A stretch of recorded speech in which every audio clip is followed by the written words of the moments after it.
तो various market participant क्या होते हैं और उनकी एक्टिविटी क्या होती है। पर्पस क्या है स्टॉक एक्सचेंज का? कि एक ट्रेडिंग प्लेटफॉर्म बायर और सेलर को प्रोवाइड किया जा सके एग्जिस्टिंग सिक्योरिटीज में। ठीक है, एग्जिस्टिंग से क्या होता है, लिक्विडिटी प्रोवाइड होती है, इजिली कोई बायर है वो खरीद सकता है, सेलर जो है वो सेल कर सकता है, कोई दिक्कत होती नहीं है उनको। ठीक है, नेशनल स्टॉक एक्सचेंज के होने का फायदा क्या है कि नेशनल वाइड ऑपरेट होता है, पूरे देश में ऑपरेट होता है, तो आप कहीं भी कैसे भी खरीद सकते हो। ठीक है, NSC, BSc, MSCI national wide operate होते हैं। ट्रेडिंग प्रोसेस क्या होता है, इलेक्ट्रॉनिक ट्रेडिंग टर्मिनल के द्वारा होता है। ठीक है, ये वर्ड याद रखिएगा, ट्रेडिंग प्रोसेस प्रोसेस जो होता है इलेक्ट्रॉनिक ट्रेडिंग टर्मिनल के द्वारा होता है। क्लियरिंग एंड सेटलमेंट कौन करता है? स्टॉक एक्सचेंज अपॉइंट करती है क्लियरिंग और सेटलमेंट एजेंसी। क्लियरिंग बैंक भी अपॉइंट होते हैं जो फंड को मैनेज करते हैं और सिक्योरिटी को सेटल करते हैं। डिपॉजिटरीज क्या होते हैं?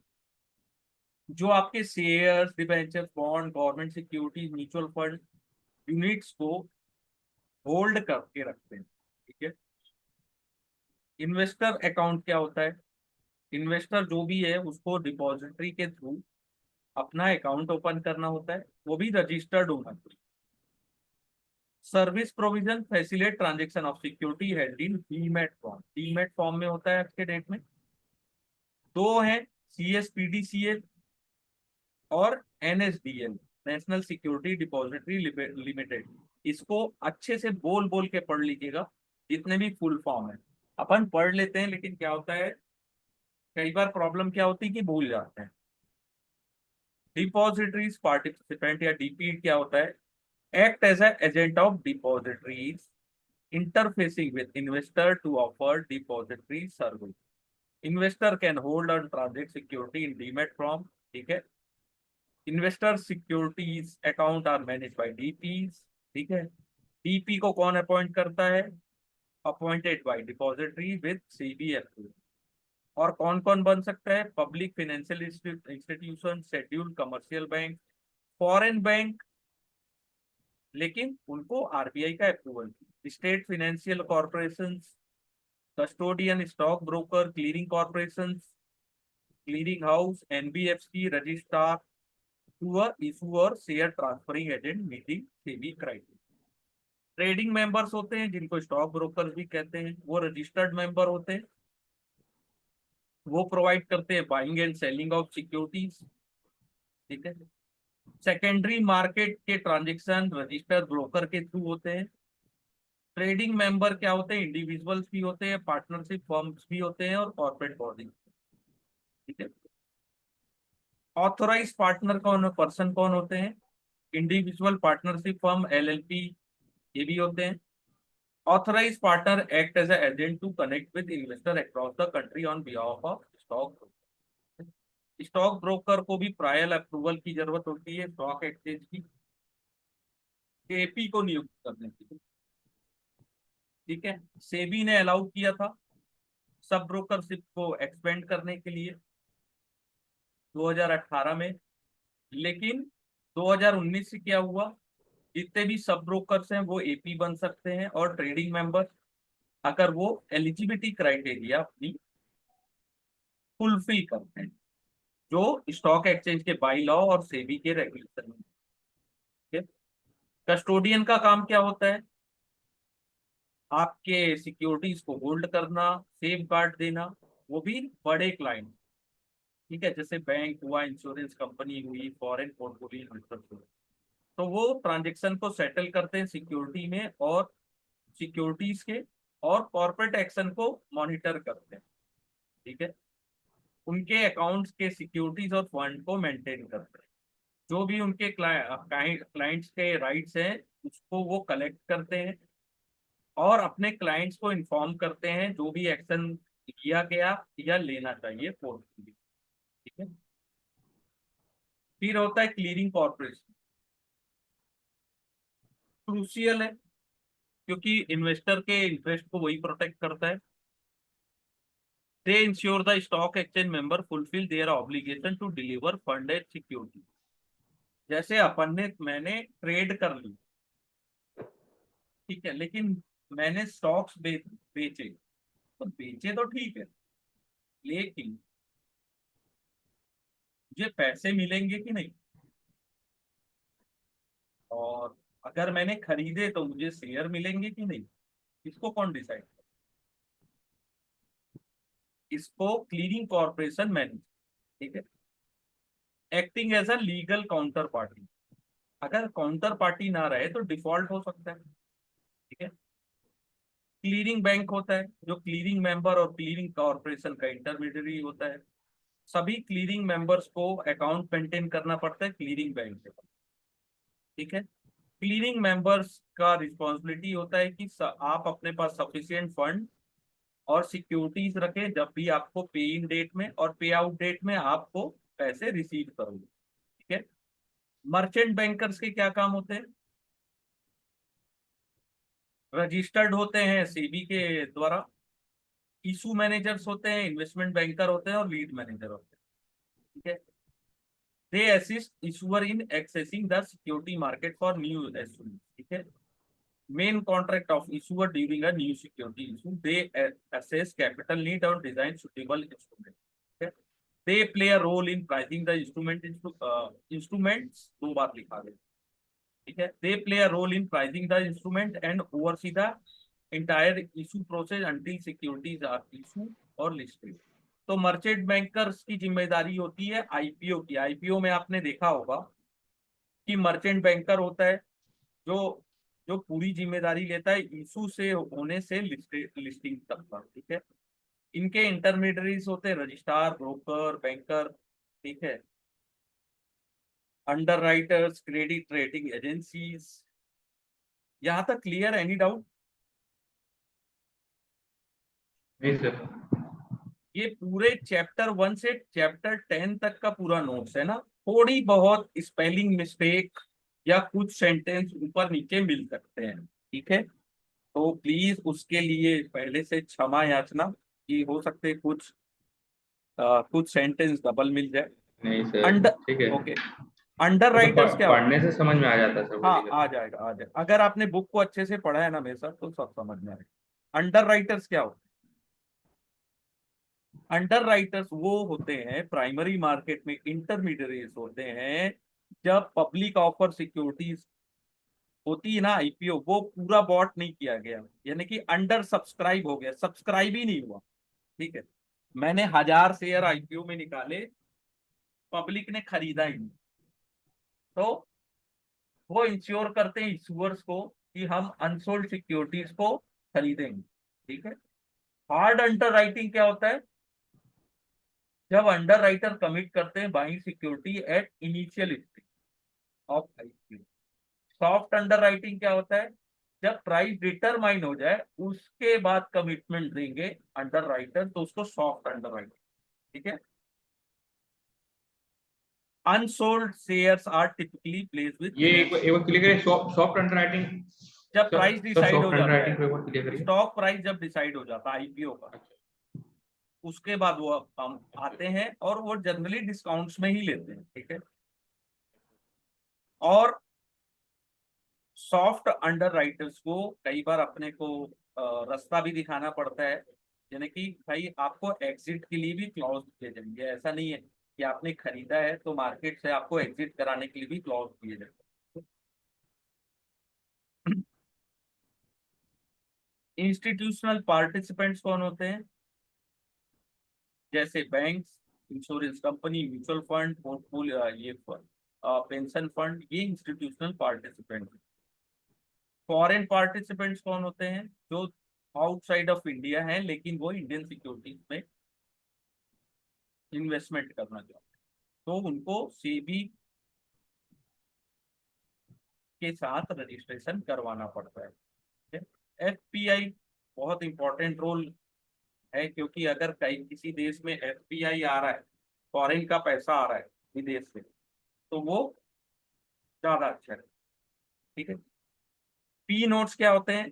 जो एफपीआई जो है, जो सेबी के साथ रजिस्ट्रेशन नहीं करना चाहते, ठीक है, वो डायरेक्टली इन्वेस्टमेंट नहीं करना चाहते, तो यानी कि विदाउट डायरेक्ट सेबी रजिस्ट्रेशन वो पी नोट्स प्रोवाइड किया जाता है कि वो इंडियन सिक्योरिटीज में इन्वेस्टमेंट करते हैं। फिर म्यूचुअल फंड होता है, सभी से पैसे कलेक्ट करो और पर्टिकुलर एक पोर्टफोलियो में इन्वेस्टमेंट कर लो, वही म्यूचुअल फंड होता है। म्यूचुअल फंड को मैनेज कौन करता है? फंड मैनेजर और उसकी रिसर्च। इन्वेस्टर को यूनिट मिलती है उसमें, ठीक है। इन्वेस्टर को म्यूचुअल फंड में यूनिट प्रोवाइड की जाती है जिसकी एक एनएवी होती है, नेट एसेट्स वैल्यू होती है, ठीक? फिर इंश्योरेंस कंपनी होती है, दो टाइप के होते हैं, एक जनरल होता है, एक लाइफ इंश्योरेंस होता है जो इन्वेस्टमेंट भी प्रोवाइड करता है और लाइफ पैसे आपके लाइफ लेकिन लाइफ कवरेज। की भी गारंटी देता है, ठीक है। तो उनके पास भी बहुत पैसे होते हैं, ठीक है। तो वो इक्विटी में भी लगाते हैं, सिक्योरिटीज और अदर्स बॉन्ड्स में भी लगाते हैं, ठीक है। और जो इंश्योरेंस कंपनी के भी पैसे हैं, जो फंड होते हैं, उसको भी प्रोफेशनल लोग ही मैनेज करते हैं, ठीक है। फिर पेंशन फंड होता है। Pension fund are stabilized to manage और invest retirement fund contributed by employee, employer और बोथ, ठीक है। These fund aim to generate stable long-term growth to provide retirement income for employees, ठीक है। Typically managed by financial intermediary to some large corporation manage them in-house, ठीक है। Financial बड़े institute के द्वारा, फाइनेंशियल इंस्टीट्यूशन के द्वारा ये मैनेज किया जाता है, लेकिन जो बड़े कॉर्पोरेशन होते हैं वो इन हाउस मैनेज करते हैं, ठीक है। इन हाउस यानी कि खुद का उनका रहता है, जैसे एसबीआई बैंक है तो उनके उसमें क्या है कि अपना पेंशन फंड वो खुद ही मैनेज करते हैं, उनकी खुद की है, ठीक है। वेंचर कैपिटल फंड क्या होता है? ये पूल इन्वेस्टमेंट व्हीकल होते हैं, लेकिन ये ऐसी कंपनी में इन्वेस्टमेंट करते हैं जो स्टार्टिंग के ग्रोथ में है, ठीक है, जिसमें बहुत ज्यादा अच्छा रिटर्न जनरेट हो सकता है, लेकिन इसमें रिस्क भी ज्यादा होता है और लॉन्गर टाइम पीरियड भी होता है कि भाई आज के डेट में कंपनी स्टार्ट हुई, हो सकता है 2 साल 5 साल लग जाए, लेकिन जब भी इनको पैसे मिलते हैं बहुत अच्छे ग्रोथ मिलती है। प्राइवेट इक्विटी क्या होता है? वह ऐसी कंपनी में इन्वेस्टमेंट करते हैं या एक्सपेंशन करते हैं या खरीद लेते हैं जिसमें ग्रोथ दिख रहा है। और इन्वेस्टी कंपनी क्या होती है? प्राइवेटली और प्राइवेट होती है या तो पब्लिक ट्रेडेड होती है, ठीक है। ये भी वेंचर कैपिटल की तरह होते हैं, लेकिन इन्वेस्टमेंट इन्वेस्टमेंट प्राइवेट कंपनी या पब्लिक कंपनी, ठीक है। हेज फंड क्या होता है? Hedge fund pool capital from multiple investor और invest across various asset product and geography, ठीक है। सभी से पैसे कलेक्ट कर लेते हैं, इनको कोई मतलब नहीं होता कि कौन सा असेट्स है, कौन सा प्रोडक्ट है या कौन से देश में इन्वेस्टमेंट करना है। इनको मतलब होता है रिटर्न जनरेट करने से, ठीक है, पैसा बनाना। पैसा बनाना है, हमको कोई मतलब नहीं किसमें जा रहा है, ठीक है। हेज फंड का मतलब बिल्कुल भी नहीं है कि वो आपके पैसे को हेज कर रहे हैं, ठीक है। जैसे हेज फंड से लगता है कि हमारे फंड्स को हेजिंग किया जा रहा है, ऐसा कुछ नहीं।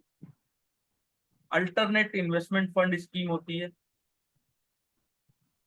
इसमें भी पूल इन्वेस्टमेंट स्कीम होती है। वेरियस असेट क्लासेस में रियल एस्टेट, प्राइवेट कंपनीज और कमोडिटीज, ये सब में इन्वेस्टमेंट होता है।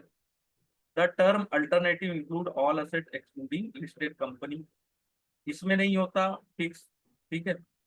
Includes all asset excluding equity, FD, collective investment scheme like mutual, NPS, insurance plan, इसमें नहीं होता। एएलएफ को डिफाइन किया गया है regulation 21 B of SEBI alternative investment fund regulation 2012। इसको स्ट्रक्चर किया गया है as a trust company, body, corporate और या लिमिटेड लाइबिलिटी पार्टनरशिप, ठीक है। This fund are not covered by SEBI regulation, ठीक है। और collective scheme are do not fall under direct regulation of IRDI, PFRDA या आरबीआई, ठीक है। तो इनको इनके द्वारा मैनेज नहीं किया जाता। कैटेगरी 1 में स्टार्टअप में, अर्ली स्टेज में, सोशल वेंचर में, एसएमई में, इंफ्रास्ट्रक्चर में, ये सब में कैटेगरी 1 के AIF इन्वेस्टमेंट करते हैं, including venture capital fund, SME fund, social venture fund या इंफ्रास्ट्रक्चर फंड। तो ये कैटेगरी 1 में आ गए। कैटेगरी 2 में include fund that do not fall under category 1 or 3 and do not undertake leverage or borrowing except for operational loan। ठीक है, इसमें real estate fund में होता है, प्राइवेट इक्विटी फंड में होता है, या डिस्ट्रेस असेट्स में होता है, या सिमिलर टाइप के फंड्स में होता है। और जो इन दोनों कैटेगरीज में नहीं आते हैं वो कैटेगरी 3 में आते हैं। ठीक है, इन्वेस्टमेंट एडवाइजर क्या होता है? Investment advisor assists investors in deciding on assets allocation or selecting investment based on their need, time horizon or return and risk reward।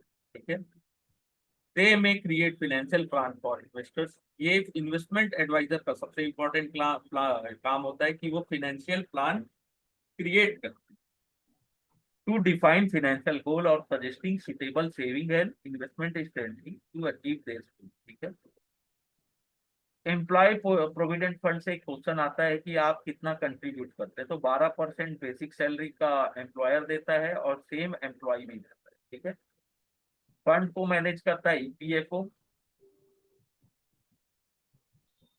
इसमें जो भी रिटर्न है वो जनरेट होता है। दिस फंड इन्वेस्टमेंट डेब्ट and equity with no input from employ, यानी कि एम्प्लॉय के पास कोई ऑप्शन नहीं होता कि इसमें इन्वेस्टमेंट डिसीजन वो ले सके। ठीक है, NPS इस गवर्नमेंट स्पॉन्सर्ड होता है। सब्सक्राइबर जो होता है वो कंटिन्यू आपसे पैसे लेंगे। ठीक है, to buy annuity product at maturity. ठीक है, पार्शियल विड्रॉल अलाउ होता है मैच्योरिटीज में। Employ can offer NPS scheme along with retirement benefit. Retirement benefit के अलावा भी एम्प्लॉयज को NPS स्कीम भी दी जाती है। ठीक है, एक फैमिली ऑफिस होता है, जैसे मुंशी होते थे पुराने टाइम में, जो बड़े वेल्दी लोगों के पैसे को मैनेज करते हैं, उनके इन्वेस्टमेंट को, स्टेट प्लानिंग और टैक्स प्लानिंग को। They handle day to day financial management including income, expense and vendor payment. ठीक है, फैमिली ऑफिस होते हैं सिंगल ऑफिस फॉर इंडिविजुअल और multi family office for multiple family. ठीक है, यहाँ तक क्लियर? Any doubt? जितने भी मैं बता रहा हूँ यहाँ से क्वेश्चन आते हैं। सर एक बार थोड़ा सा ऊपर जाइए। हाँ? वो जो और 3 कैटेगरी था ना वो थोड़ा सा मतलब कंफ्यूजिंग कर रहा है। कुछ नहीं, ऊपर जाइए, इसको थोड़ा सा और एक ऊपर जाइए। एक एक दो बार हाँ पढ़ ये लेंगे वाली, तो कंफ्यूजिंग नहीं ये होता आइए। है। इसको आपको याद करना ही पड़ेगा कि कैटेगरी 1 में क्या आता है, 2 में क्या आता है, और जो 1 और 2 में नहीं आता वो 3 में आता है। पाइप फंड याद रखिएगा, कैटेगरी 3 में आता है। पाइप से हो सकता है आ जाए। ठीक है, इसको याद करना पड़ेगा आपको। जो AIF के 3 कैटेगरीज होते हैं उसको याद नेटवर्क प्रॉब्लम कर रहा है मेरे एंड पे या आपके एंड पे सर? मेरे इधर तो नहीं है, क्लियर तो आ रहा है शायद। मैं तो जियो फाइबर रखा हूँ। हेलो। हाँ, हेलो। नहीं ठीक है सर, ठीक है सर हाँ, अभी। फिर कॉर्पोरेट ट्रेजरीज होती है। जो कंपनीज के पास सरप्लस फंड होता है टेम्पोरली, उसको क्या करते हैं, आइडल कैश रहेगा करंट अकाउंट में, तो उसमें रेट ऑफ इंटरेस्ट तो मिलना नहीं है, तो वो ट्रेजरी में इन्वेस्टमेंट करते हैं। लार्ज कॉरपोरेशन की डेडिकेटेड ट्रेजरी टीम होती है जो इस फंड को मैनेज करती है। स्मॉलर बिजनेस क्या करते हैं, वो म्यूचुअल फंड में इन्वेस्टमेंट कर लेते हैं, लेकिन जो बड़े कॉर्पोरेट होते हैं उनकी एक स्पेशल टीम होती है ट्रेजरी की। ऐसा नहीं है गए और खरीद लिए कुछ भी, ऐसा नहीं। ठीक है, corporate treasury can access diverse investment opportunity due to their large fund size. ठीक है, रिटेल पार्टिसिपेंट क्या होते हैं, जो हम लोग हैं जो बाय और सेल करते हैं सिक्योरिटी फॉर पर्सनल अकाउंट। फिर HNI होते हैं और अल्ट्रा HNI होते हैं। ठीक है, जो इन्वेस्टमेंट करते हैं पैसे को market. Reserve bank of India ने परमिट किया NRI, person of Indian origin और क्वालिफाइड फॉरेन इन्वेस्टर्स को कि आप डायरेक्टली इंडियन कंपनीज में इन्वेस्ट कर सकते हैं। फिर होता है proxy advisory service. Proxy advisory firm provide recommendation to invest on exercise their right with the company, including voting or agenda to public offer. ये क्या करते हैं, शेयर होल्डर्स के जो अनाउंसमेंट होते हैं, ट्रैकिंग शेयर होल्डर अनाउंसमेंट, उसके announcement को एनालाइज करते हैं और इंडिविजुअल को वो बताते हैं। यानी कि जो भी इंडिविजुअल इन्वेस्टर्स को उतना पता नहीं होता, तो वो अपना जो प्रपोजल है कि कैसे वोटिंग राइट्स को इन्वेस्टर के इंटरेस्ट में है कि नहीं है, आपको एडवाइस करते हैं कि आपको वोटिंग राइट में एक्शन लेना चाहिए कि नहीं लेना चाहिए। तो ये इंस्टीट्यूशनल इन्वेस्टर्स के लिए होते हैं, स्पेशली प्रॉक्सी एडवाइजर। तो सर ठीक है, उनके उनके बिहाफ में काम करते हैं या जस्ट बिहाफ में नहीं एडवाइस करते, उनको ज्ञान देते करते हैं हैं? बस। उनको केवल ज्ञान देते हैं कि आपको करना क्या है। एडवाइस ठीक है कि एडवाइस ये, देते हाँ, हैं। जो भी एडवाइस है वो प्रॉपर ज्ञान देते हैं और वो इंस्टीट्यूशनल इन्वेस्टर्स को देते हैं।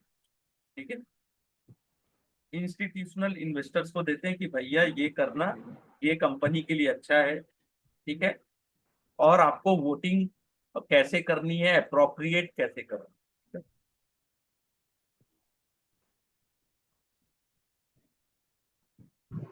फिर ट्रांजेक्शन्स के कुछ टाइप होते हैं, जिसमें इमीडिएट सेटलमेंट ट्रांजेक्शन होता है, जो तुरंत सेटल हो जाता है। ठीक है, डिस्टेंस सेटलमेंट ट्रांजेक्शन होता है जो फ्यूचर डेट में सेटल होता है।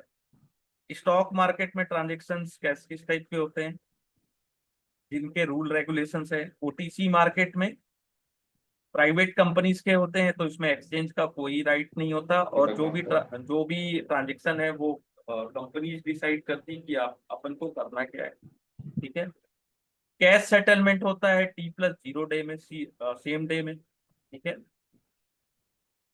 जैसे कि अपन ग्रोसरीज या सब्जी भाजी खरीदते हैं मार्केट से, तो तुरंत कैश देते हैं और कमोडिटी जो भी है उसको अपन अपन अपने पास रख लेते हैं। ठीक है, सेम वैसी T+0 डे में कैश ट्रेडेड होता है। टर्म डेट में T+1 डे, यानी कि आज नहीं, कल कल वो सेटलमेंट। ठीक है, फॉरेन एक्सचेंज मार्केट जो है उसका सेटलमेंट T+1 डेज में होता है। स्पॉट ट्रेड में जो सेटलमेंट होता है वो T+2 डेज में होता है। इक्विटी मार्केट इन इंडिया और global foreign exchange commonly stock spot trades में सेटल। फॉरवर्ड ट्रांजेक्शन क्या है कि दो पार्टीज ने, ये समझ में आया ना, कैश, टॉम और स्पॉट। इसके बाद होता है फॉरवर्ड ट्रांजेक्शन, जिसमें दो पार्टीज मिलके कमिटमेंट करती है कि मैं आपको फूड्स डिलीवर करूंगा या कमोडिटीज, आप मुझे पैसे देंगे। ठीक है, जो भी टर्म एंड कंडीशंस होती है वो टेलर मेड होती है। ठीक है, फॉरवर्ड कॉन्ट्रैक्ट ओटीसी होते हैं, वो एक्सचेंज में ट्रेड नहीं होते हैं। ठीक है, जैसे एक फार्मर चाह रहा है कि वो मिलर को 6 महीने बाद अपने जो वेट है उसको वो डिलीवर करेगा, तो आज वो एग्रीमेंट कर, टर्म एंड कंडीशन जो भी होते हैं वो डिसाइड कौन करता है, दोनों मिलकर। ठीक है, काउंटर पार्टी रिस्क होता है कि हो सकता है कि मैं आपको फूड जो कमोडिटी है वो डिलीवर ना कर पाऊँ, या सामने वाला आपको पैसा ना दे, ये भी रिस्क होता है। और ये मार्केट में जो फॉरवर्ड मार्केट होता है ये म्यूचुअल ट्रस्ट पे ये चलता है। ठीक है, फ्यूचर जो होता है वो स्टैंडर्ड फॉरवर्ड कॉन्ट्रैक्ट होता है, वो एक्सचेंज में ट्रेड होता है, लेकिन वो स्टैंडर्ड होता है। क्यों स्टैंडर्ड होता है, क्योंकि उसका lot size, quantity and delivery time, qualities, delivery data, settlement time सब स्टैंडर्ड का होता है। ठीक है, और स्टॉक एक्सचेंज जो होता है वो सेटलमेंट की गारंटी लेता है। और स्टॉक जो फ्यूचर के कॉन्ट्रैक्ट्स होते हैं उसमें मार्जिन आपको पेड करना पड़ता है, और मार्जिन दोनों बायर और सेलर दोनों पेड करते हैं। ठीक है, इक्विटीज, कमोडिटीज और करेंसी, इंटरेस्ट रेट, ये सब में फ्यूचर कॉन्ट्रैक्ट्स अवेलेबल है। एक एग्जांपल के तौर में अपन ने देखा था कि जैसे वेट का फ्यूचर है, वो कैसा है, ट्रेडिंग यूनिट है 10 metric ton, minimum order 500 metric, maximum आप 5000 ले सकते हैं। क्वालिटी स्टैंडर्ड मिल क्वालिटी है। कॉन्ट्रैक्ट स्टार्ट होगा 21 तारीख को, डिलीवरी ऑप्शन फिजिकल, और डिलीवरी डेट भी है 20 of the next month. Delivery centre क्या है, एक्सचेंज अप्रूव वेयर, ठीक है। एनी डाउट यहाँ तक? No sir. ठीक है। फिर ऑप्शन होता है। ऑप्शन में is a contract that grant the right, ठीक है, but not the obligation to buy और सेल अंडरलाइंग असेट्स। आपके पास ऑप्शन है कि आपको बाय करना है या सेल करना है तो करो, नहीं करना है मत करो। तो बायर के पास क्या होता है, ऑप्शन बायर के पास वो प्रीमियम पेड करता है, ठीक है, क्यों, उसको राइट एक्वायर कर। और सेलर क्या होता है, प्रीमियम रिसीव करता है। अगर बायर अपनी एक्सरसाइज को फुलफिल करे तो आपको अंडरलाइंग असेट्स की डिलीवरी देनी पड़ता है, ठीक है।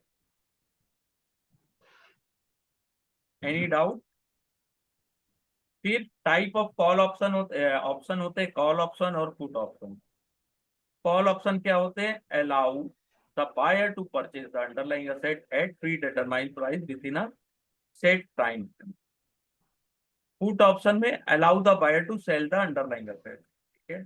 ऑप्शन ओवर द काउंटर और एक्सचेंज ट्रेड दोनों में काम करता है, ठीक है।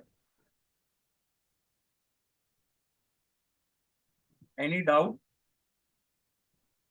फिर होता है, जैसे एक एग्जांपल है कि अरविंद ने बाय किया निफ्टी इंडेक्स का, तो स्ट्राइक प्राइस दिया है, 3 मंथ कॉन्ट्रैक्ट है, तो उसको प्रॉफिट हुआ कि लॉस हुआ, ये वाला एग्जांपल अपन ने देखा था।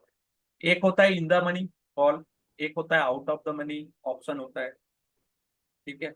ऑप्शन प्रीमियम क्या होती है, जो भी प्रीमियम बायर ने सेलर को पेड किया राइट खरीदने के लिए, वो ऑप्शन प्रीमियम होती है। स्ट्राइक प्राइस क्या होता है, जो भी स्ट्राइक प्राइस जो आपने सेलेक्ट किया, ठीक है। Live price set, sir.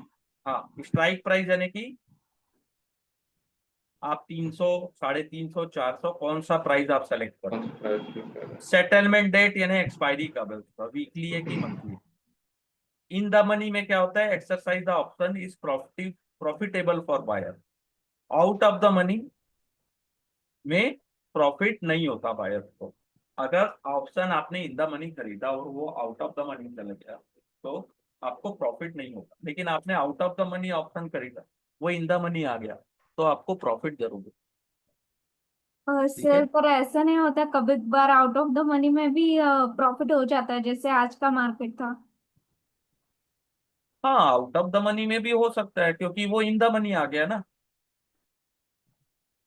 Out of the money था लेकिन इन द मनी आ गया वो, तभी प्रॉफिट होगा। अगर वो आउट ऑफ द मनी रह जाएगा तो प्रॉफिट नहीं होगा, या उतना प्रॉफिट नहीं होगा, वो मूवमेंट नहीं दिखेगा। आज का मार्केट जैसा जो भी था उसको मैं डिस्कस नहीं कर सकता क्योंकि उसमें बहुत सारी गाइडलाइंस है।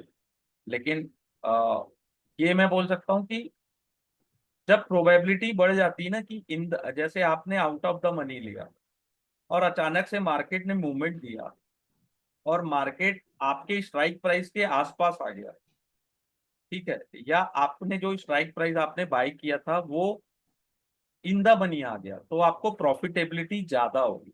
प्रॉफिट तो हर जगह होता है, ठीक है, वो प्रैक्टिकली चीजें हैं, प्रॉफिट तो होता है, मूवमेंट मिलता है तो प्रॉफिट होता है।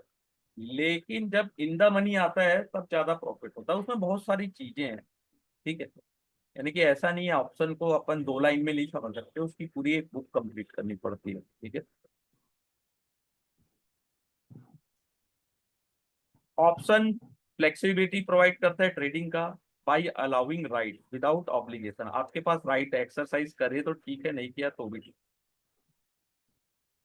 कॉल और put option cater to buying और सेलिंग यूसेज, ठीक है। The profitability of option depend on market price at the time of settlement compare to the strike price, ठीक है। जब मार्केट मार्केट का जो प्राइस है वो अचानक, जैसे आज एक्सपायरी का दिन था गुरुवार, ठीक है, तो गुरुवार के दिन अचानक से मार्केट भागा, ठीक है, अचानक से मार्केट तेजी से भागता है ना, तो सेलर्स लोग अपने पोजीशन स्क्वायर ऑफ करने लगे, जिसके कारण बायर्स को प्रॉफिट होता है। ठीक है, लेकिन कोई कोई एक, किसी एक का प्रॉफिट, किसी एक का लॉस, और किसी एक का लॉस किसी दूसरे का प्रॉफिट हो। ठीक है, तो आपको प्रीमियम को अंडरस्टैंड करना, स्ट्राइक प्राइस, मार्केट कंडीशन को जब आप अच्छे से अंडरस्टैंड कर लेते हैं, तब आप ट्रेड ऑप्शन में ट्रेड कर सकते हो इफेक्टिवली। ठीक है, फिर होता है swaps. Swap is a financial derivative contract between two party to exchange future cash flow based on predetermined form. ठीक है, स्वैप का यूज किस में होता है? To manage risk associate with fluctuating interest rate, currency rate and commodities price. इतना बस याद रखो। ठीक है, स्वैप का एग्रीमेंट होता है। सिनारियो क्या है? Buyer borrower has to pay a quarterly interest rate link to the treasury bill rate plus a spread. तो स्प्रेड यानी कि जो डिफरेंस होता है प्राइस में, जो डिफरेंस होता है फिक्स और फ्लोटिंग के बीच में, वो स्प्रेड कहलाता है। तो इसमें कुछ नहीं है, जो भी फ्लोटिंग रेट का इंटरेस्ट है जिसके कारण आपको लॉस हो सकता है, तो उसको आप मिटिगेट करने के लिए स्वैप यूज करते हो। ठीक है,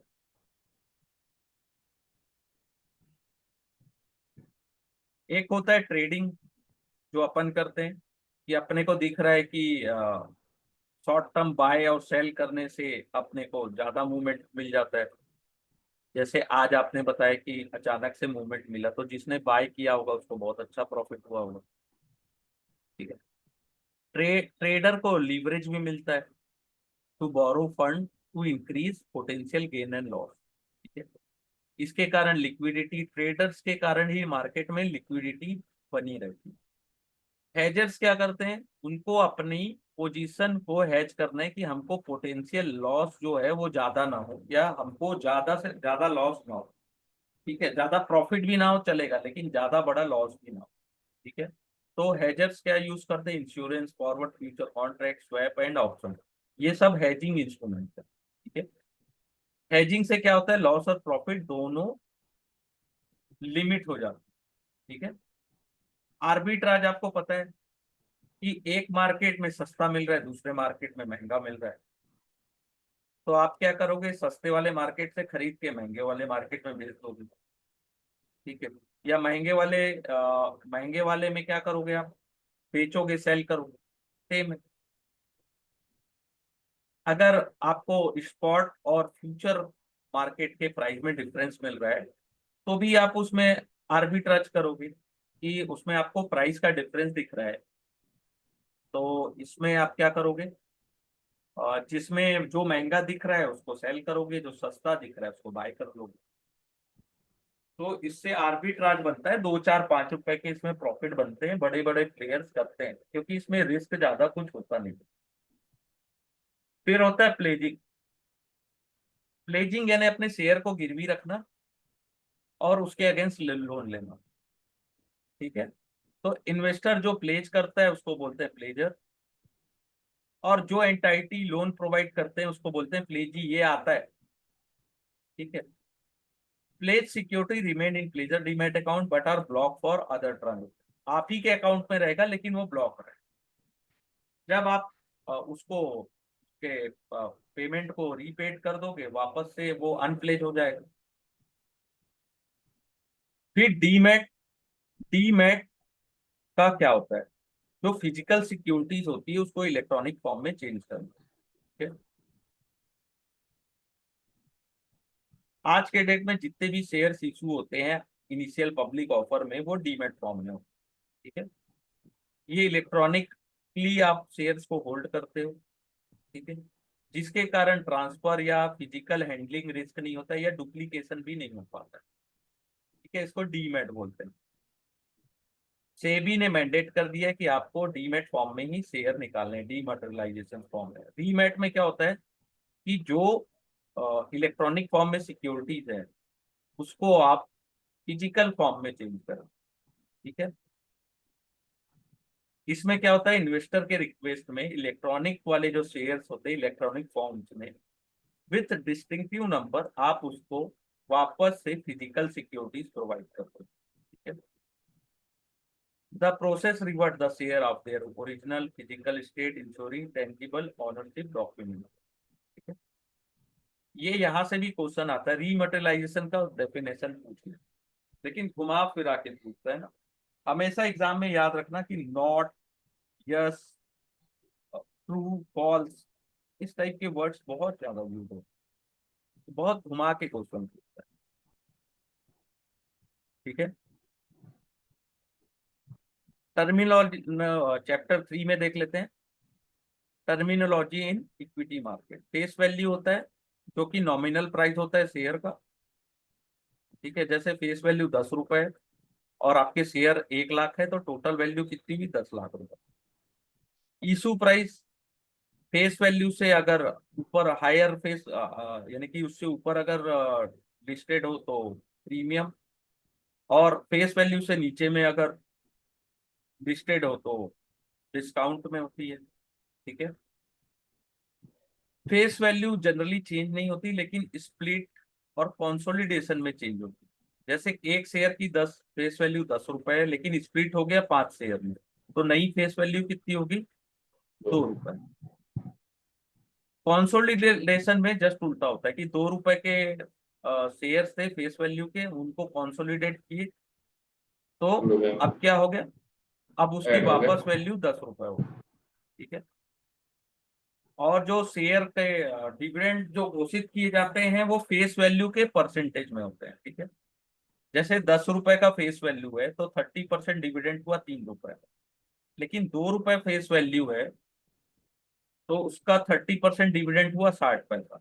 आज के डेट में सेबी ने बोला है सभी को कि रुपीज टर्म में आप डिविडेंड डिक्लेयर करो, यानी आप घोषणा करते हो ठीक है परसेंटेज में, लेकिन आप बताओ कि 2 रुपया मिल रहा है कि 1 रुपया मिल रहा है कि 5 रुपया मिल रहा है, ये रुपीज टर्म अमाउंट में अमाउंट बताओ, बता देना है। अमाउंट बताओ रुपीज टर्म में। ठीक है, फिर होता है बुक वैल्यू। बुक वैल्यू क्या होता है, represent the net worth of company. ठीक है, नेट वर्थ कैसे कैलकुलेट करते हैं, divided the company net worth by the number of outstanding share, तो book value per share calculate हो जाता है। ठीक है, थ्योरेटिकल वैल्यू क्या है, amount each share would receive if company were liquidated. ठीक है, बैलेंस शीट कंपोनेंट क्या है,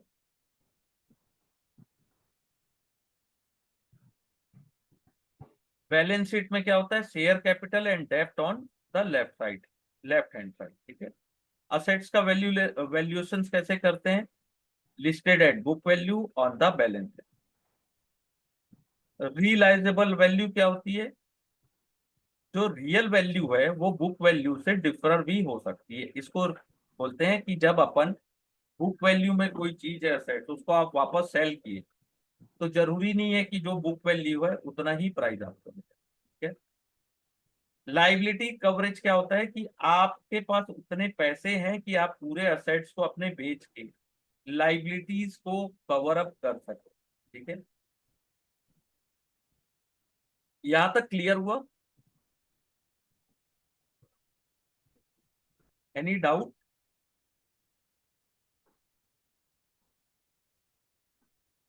नहीं सर, ऐसा कुछ नहीं है अभी। नहीं सर। फिर होता है मार्केट वैल्यू। ठीक है, मार्केट वैल्यू क्या होता है कि कितने शेयर, करेंट ट्रेडिंग प्राइस क्या है शेयर, उसको मल्टीप्लाई करते हैं नंबर ऑफ आउटस्टैंडिंग शेयर से, तो मार्केट कैपिटलाइजेशन मिल जाता है। ठीक है, मार्केट वैल्यू को इन्फ्लुएंस क्या करते हैं, expected company performance, market sentiment और लिक्विडिटी। ठीक है, रिप्लेसमेंट वैल्यू आपको पता है कि कोई भी एक कंपनी है, वो ऐसी सेम कंपनी को आपको वापस बनाना है तो क्या कितना खर्चा आएगा। ठीक है, जैसे रिलायंस एक कंपनी है, सेम वैसी कंपनी आप बनाना चाहते हो तो आपको आज के डेट में कितना खर्चा आएगा, उसको बोलते हैं रिप्लेसमेंट वैल्यू। ठीक है, ये एस्टीमेट बेसिस पे होता है। ठीक है, आपको सेम इंफ्रास्ट्रक्चर भी वैसी यूज करने हैं, असेट्स भी सेम यूज करने हैं। ठीक है, इंट्रिंसिक वैल्यू क्या होता है, intrinsic value that represent value of expected future cash flow from a assets, कितना फ्यूचर कैश फ्लो एक असेट से जनरेट हो सकता है, ठीक है। अगर equity share value discount future benefit to the investors, जो इक्विटी की शेयर वैल्यू होती है वो फ्यूचर बेनिफिट को डिस्काउंट करती है। जिसमें इंट्रिंसिक वैल्यू ज्यादा है और शेयर का प्राइस कम है तो वैसे उन सबको बाय किया जाता है, और जिनकी इंट्रिंसिक वैल्यू कम है और शेयर का प्राइस ज्यादा है तो उसको सेल किया जाता है, ठीक है। इंट्रिंसिक वैल्यू एस्टिमेटेड पर शेयर वैल्यू होता है based on future earning potential, ठीक है। मार्केट प्राइस क्या होता है? Current trading price influence by multiple factor including intrinsic value estimate. Under value यानी इंट्रिंसिक वैल्यू ज्यादा है मार्केट वैल्यू, ओवर वैल्यू यानी इंट्रिंसिक वैल्यू कम है मार्केट प्राइस से, ठीक है। इन्वेस्टमेंट का गोल क्या होता है? अंडर वैल्यू शेयर को बाय करना और ओवर वैल्यू को सेल करना, ठीक है। इतना आसान नहीं है अंडर वैल्यू ओवर वैल्यू बोलना, प्रैक्टिकली इतना आसान नहीं होता है, लेकिन थ्योरेटिकल ये समझ लीजिएगा क्योंकि इससे क्वेश्चन आ सकता है, ठीक है। और ट्रेडिंग और इन्वेस्टमेंट करने में आर्ट और साइंस दोनों लगते हैं। आपको management, quality, marketing, financing, qualitative quantitative जो एनालिसिस है वो सब चीजें आना चाहिए। और मार्केट का जो डायनेमिक है वो बहुत ब्रॉड होता है, डायनेमिक मार्केट है। इसमें ह्यूमन बिहेवियर, कॉग्निटिव और बिहेवियर लिमिटेशन ये सब भी काम करते हैं, यानी कि साइकोलॉजी भी काम करती है, ठीक है। एनी डाउट यहाँ तक? आगे बढ़े? जी सर। ओके नहीं सर, ठीक है, इतना ही। ओके। तो कल अपन यहाँ से 54 पेज से आगे बढ़ेंगे, ठीक है। ये चैप्टर एक